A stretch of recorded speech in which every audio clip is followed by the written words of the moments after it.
Hello all, we are into session number 10 where we will look into stanzas number 8, 9, 10, and we will be making critical appreciation of the poem A Prayer for My Daughter written by W.B. Yeats. So this is the third session in which we are dealing with the same poem. So this is the concluding session of this particular poem, A Prayer for My Daughter. So what we will do, again we'll make a close reading of the poem.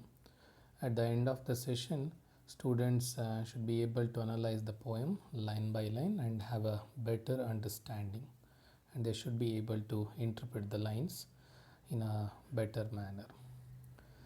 So you should remember and recall what we learnt in the last session, where he wishes his daughter to grow into a woman who possesses natural kindness rather than beauty, where it suggests that beauty is necessary, but that should not become the ultimate end of her life.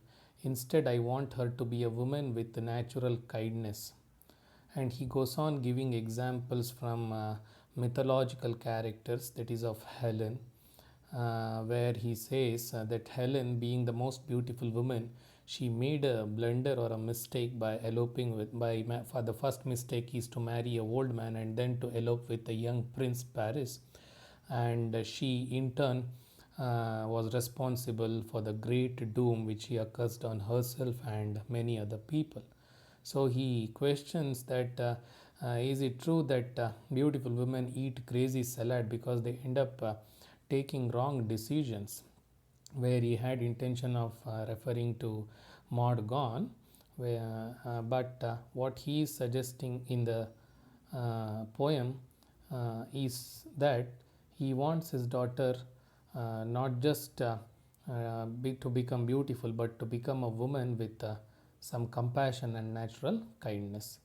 As he says in the last paragraph, which we analyzed in the last session, that these beautiful women, even if they are given with the horn of plenty, they will end up spoiling it. They will not use it for a good purpose.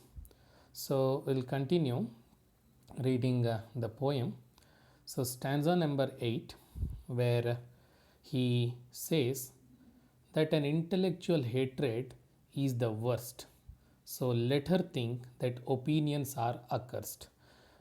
These are wonderful lines that he says an intellectual hatred is the worst kind of hatred an individual can possess.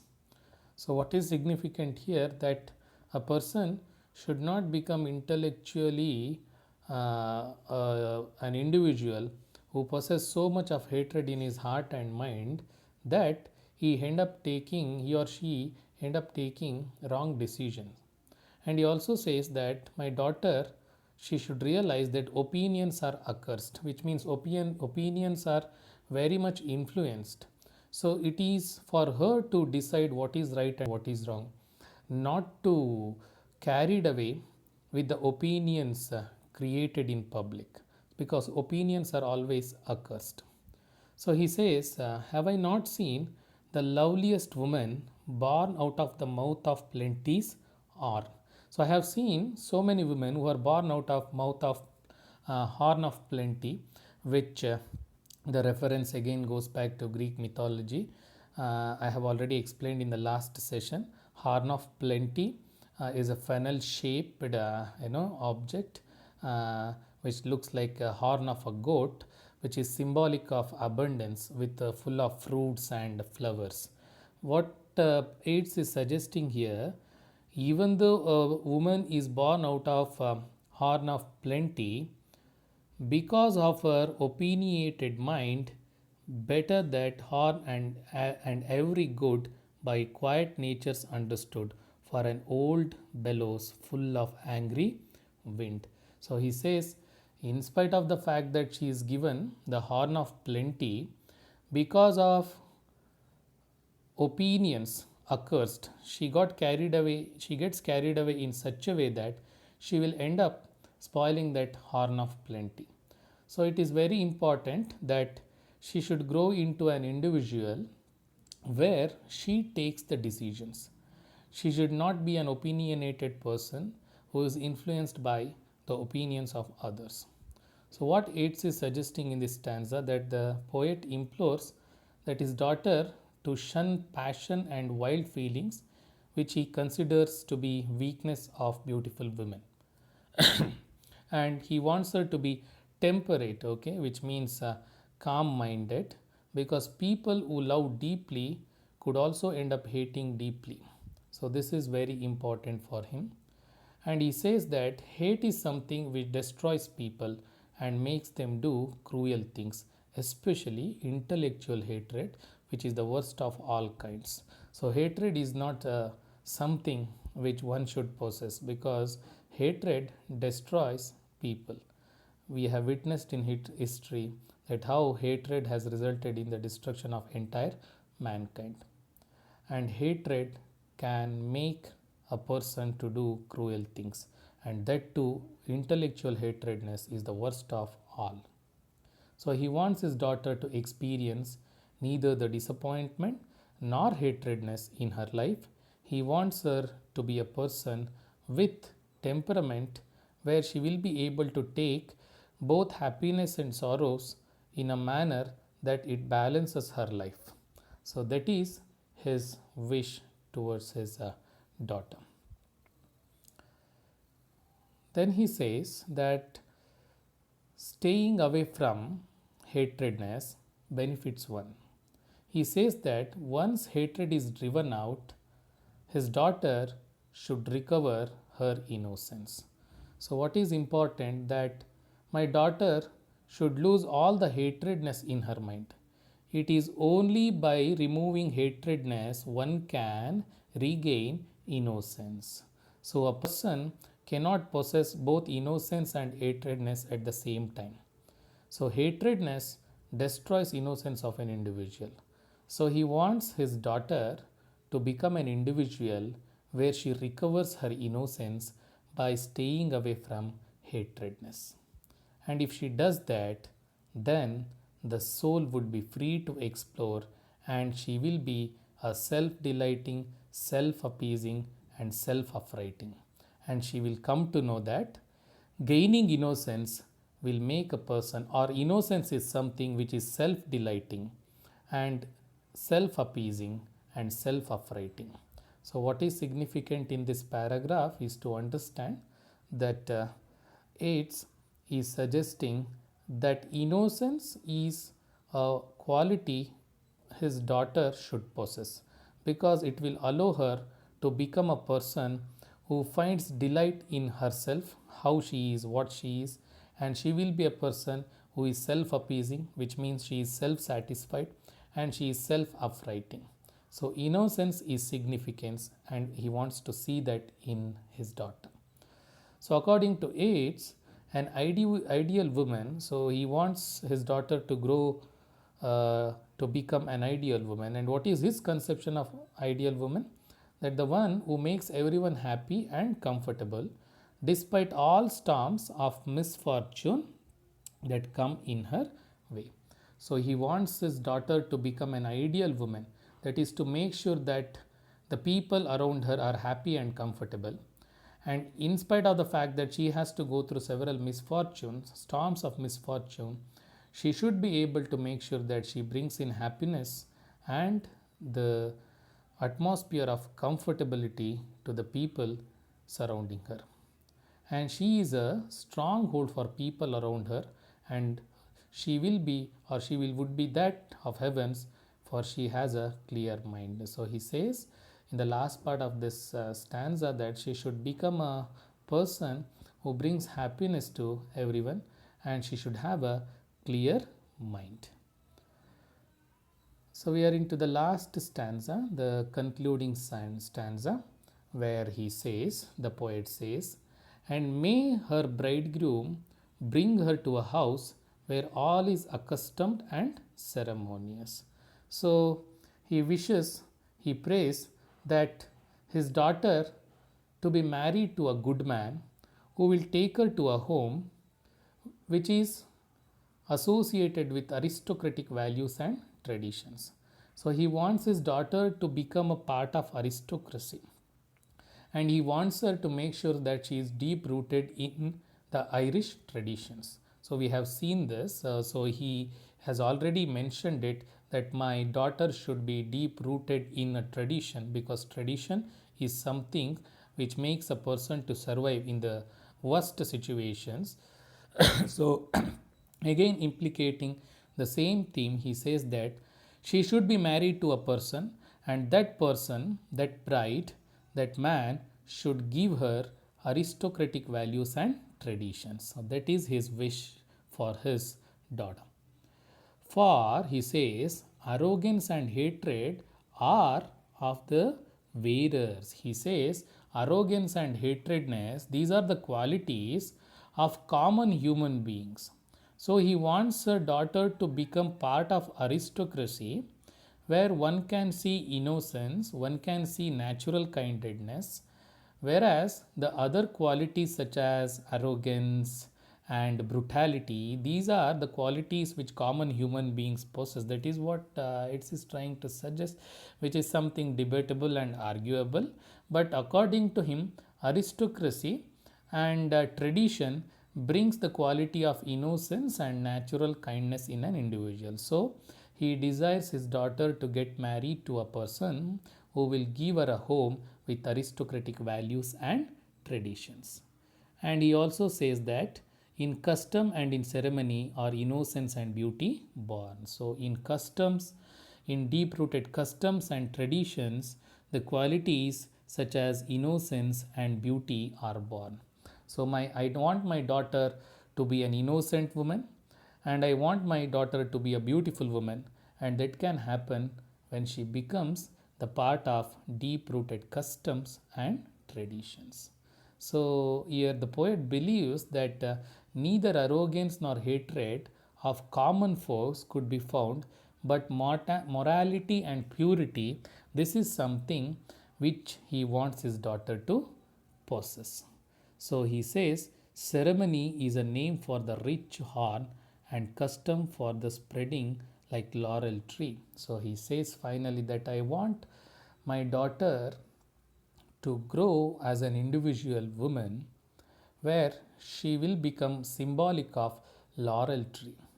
So laurel tree is an evergreen tree with lush green leaves, which is found in Mediterranean area of Europe, an evergreen tree.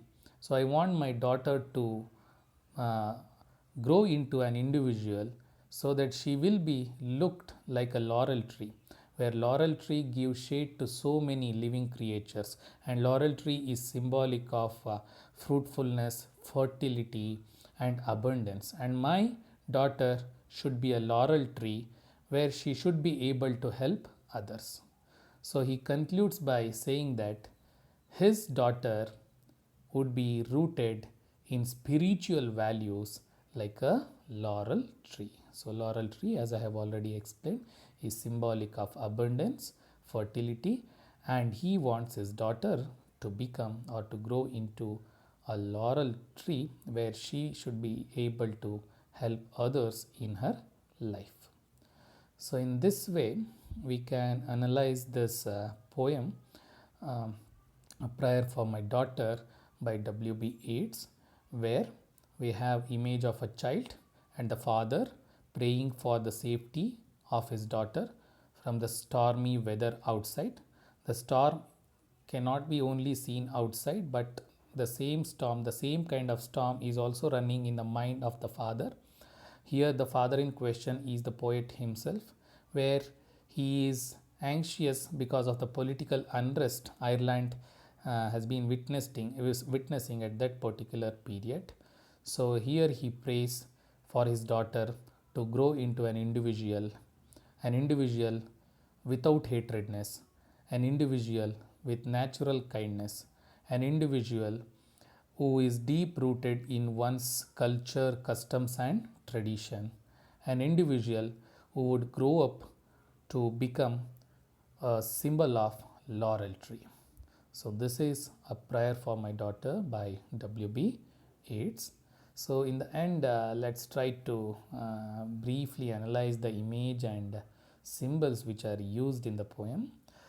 Yeats here juxtaposes the ideas of domesticity and political import. As you can see, the poem is not just about the domestic values which he wants to see in his daughter. It has some political implications too, and he juxtaposes qualities of innocence and murderousness, rational and sentiment. That is very much evident throughout the poem.